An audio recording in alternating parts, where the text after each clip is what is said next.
En juin dernier, la Cour des comptes mettait en lumière les grandes difficultés financières subies dans une quinzaine de départements français. Des départements en grande fragilité, selon les termes de la Cour des comptes, tels que la Gironde, le Pas-de-Calais, l'Aisne, le Nord ou encore la Loire-Atlantique, l'Hérault, le Gard, l'Yonne, le Cher et l'Ille-et-Vilaine.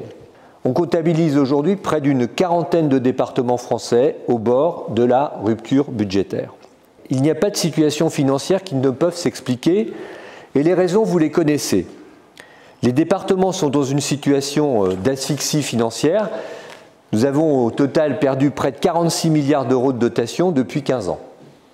L'État nous impose année après année de nouvelles dépenses sans nous verser le centime correspondant.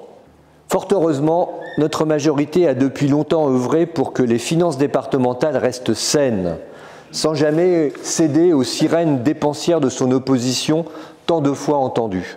Nous avons réalisé en 2025, et nous réaliserons, près de 112 millions d'euros d'investissements utiles dans les collèges, les routes, le numérique, etc., grâce à notre programmation pluriannuelle.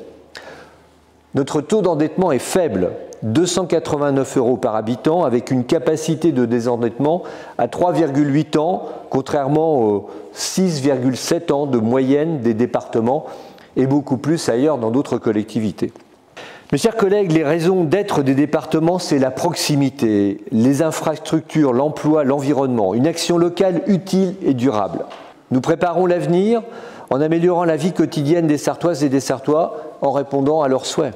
Contrairement à l'image que peut parfois donner la situation politique actuelle, être élu aujourd'hui au département, ce n'est pas tirer des plans sur la comète, bavarder, tergiverser ou atermoyer, c'est agir concrètement et au service de tous. Nous sommes en face de nos concitoyens tous les jours. Nous avons à cœur de régler leurs problématiques.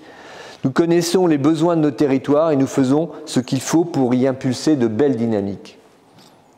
Grâce à notre projet stratégique pour la Sarthe 2021-2030 et aux 10 enjeux qui nous guident, nous gardons le cap, et ce malgré la tempête.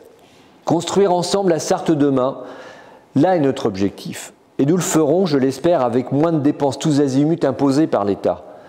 Et bien sûr, une prise en compte de plus en plus prégnante des impératifs énergétiques et stratégiques. J'en suis convaincu, et vous aussi sans doute, les départements ont un rôle à jouer dans le partage de la lutte contre le réchauffement climatique, la protection de notre ressource en eau, de la biodiversité, de l'environnement. Et nous prenons d'ores et déjà notre part activement dans ces domaines. Au cours de cette session également, nous échangerons sur le renouvellement de 2 schémas départementaux en matière de logement, mon cher Samuel. Nous avons fort à faire pour favoriser l'accès au logement de tous, et notamment de ceux qui travaillent. Nous agirons en partenariat avec les acteurs locaux de l'habitat pour la production de logements accessibles, la réhabilitation de l'existant ou encore la revitalisation des centres-bourgs. Avant de laisser la place à nos débats, je me permettrai un rapide mot sur la rentrée scolaire, cher Anthony. Je le redis, la jeunesse figure depuis toujours dans nos priorités.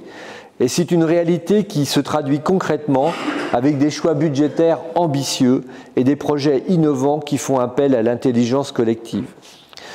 Mes chers collègues, nous avons également eu en cette rentrée le plaisir d'accueillir la 131e édition du Congrès national des sapeurs-pompiers de France. Plus de 98 000 visiteurs à ce salon qui s'est déroulé pendant 4 jours. Je tiens à féliciter une nouvelle fois tous les sapeurs-pompiers de la Sarthe ainsi que le millier de bénévoles et l'Union départementale des sapeurs-pompiers qui ont pris part à l'organisation de cet événement qui était un événement hors norme et une grande réussite.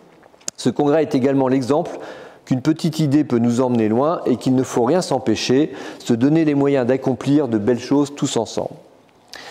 Chers collègues, le philosophe Alain a écrit « Le pessimisme est d'humeur, l'optimisme est de volonté ».